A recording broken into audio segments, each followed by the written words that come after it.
the pressure it's being put on is immense. It's really being pulled in. You can see it wrapped around the bones, can't you? Behind the ear. Quite a big pocket in the attic region as well, which is never good. Now this lady was a persistent cotton bud user. She's pushed this bit right into the roof of her ear canal. That's why I'm removing it. I need to go anyway, but it'll help me get a better view of the eardrum there. And when I say persistent, I mean persistent. I don't just mean like every week or every day. It's several times a day. Now, hopefully after seeing me, she'll stop doing that and chuck me in the bin. This is the other ear, and as you can see, that is just as retractive as well. And what's causing that, I don't entirely know, but this is why you send things to the specialist to take a look at. But you can just see how tightly wrapped around the bones there is, and like I said, little pocket there at the top left-hand corner, which don't like the look of. Obviously, you can get glioblastoma collecting in there. I'm not sure whether there is at the moment, but it's got the potential with it being so retracted. Next one, I'll briefly tell you about that, and then I'll get on to what's happened here. Extremely dry one. It was really crusty. Now this chap always comes to me every 3 months. This builds up. I think he's been in one of these videos before, but it's a bit of a last minute one. This, he normally oils it beforehand. I believe he's going in hospital for a new hip, and he wants to be able to hear everything that's going on in hospital, as you would when people are chatting to you about your health. And he's a hearing aid user. And so so it was a bit last minute. He got called in, so he said, I need to get me sorted out before, because I might be in hospital for some time. So that's why I didn't oil it. And the reason why I didn't oil it, which you're thinking, well, why don't you oil that because of how dry it is? It would have been easy to get out. Yes, it would have done. But he relies on his hearing aids quite a bit. And if you over oil someone's ear and then they put their hearing aids in, it clogs everything up. So, I mean, it came out without the other. It wouldn't have took as long with it, but if someone wears a hearing aid, try and avoid it, especially if they rely on it quite a lot. So yeah, what have I done here? The long and short of it is, I'm not entirely sure. I think what's probably happened is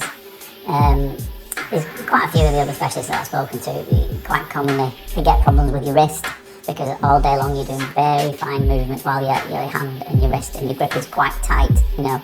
So there's basically all day long doing that, and this is the hand I use me, the suction. I'm left-handed, for those who don't know. So I hold the endoscope with my right hand, and then I use the suction tube with my left hand. So all day long you're doing, I can't do those movements there, because when you're doing those movements there, and you know, you can irritate your tendons, you know, tendinitis.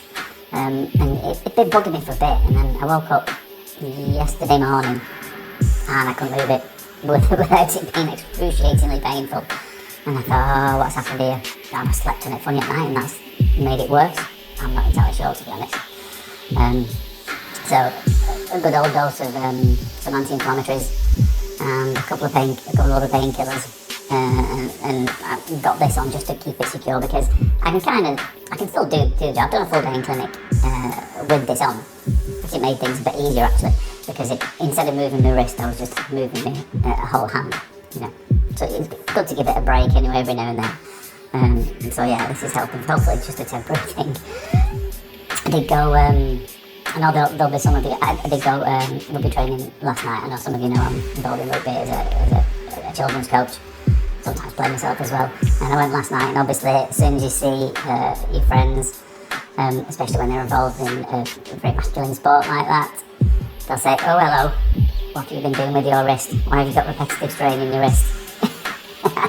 I'll lead you to insert your own gag there, but no, that's not how.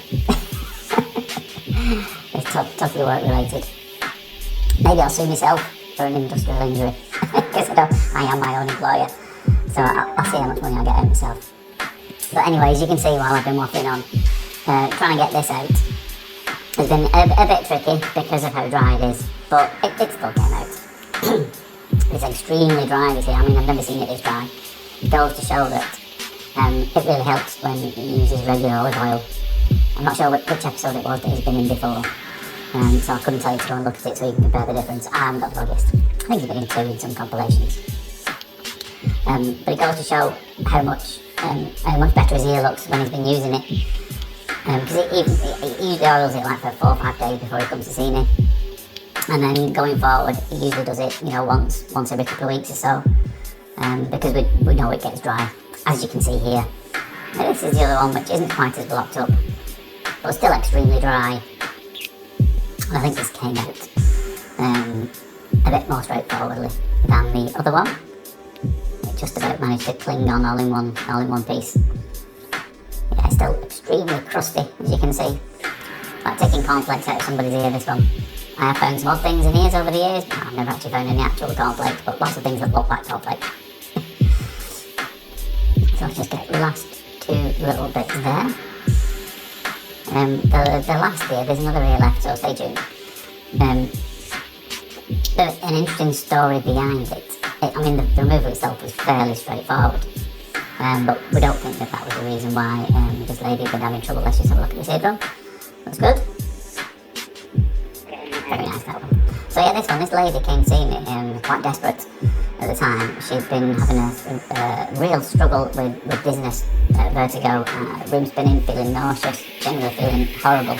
So she went to, I believe she turned up at accident and emergency on the advice of her doctor, just to rule out other potentially sinister causes of that, you know. So I believe she had an MRI scan, also had a CT scan, so they were all clear. They couldn't find anything, and one of the doctors did look in her ear and said it's a bit blocked up, so it's probably best to get that sorted out, just so we can get a better look at your eardrum afterwards, and then we can see if this was the cause of it.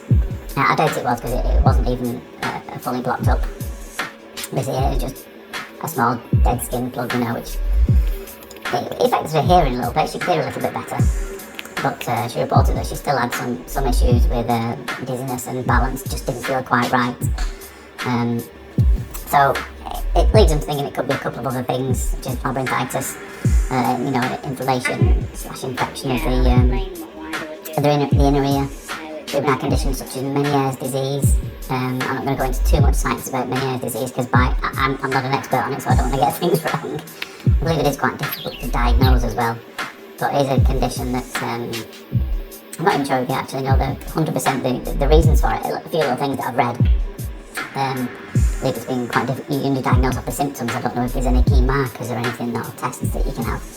It's just diagnosed based on the symptoms you've got. Again, someone correct me if I'm wrong on that one. But I do see quite a few people who have been diagnosed with Meniere's, who do get these spells of dizziness. It can be quite debilitating as well, and it can be very random as well. You know, I see some people who the attacks happen quite frequently. I see some of it only happens every few years. I know one who was diagnosed with it who had an attack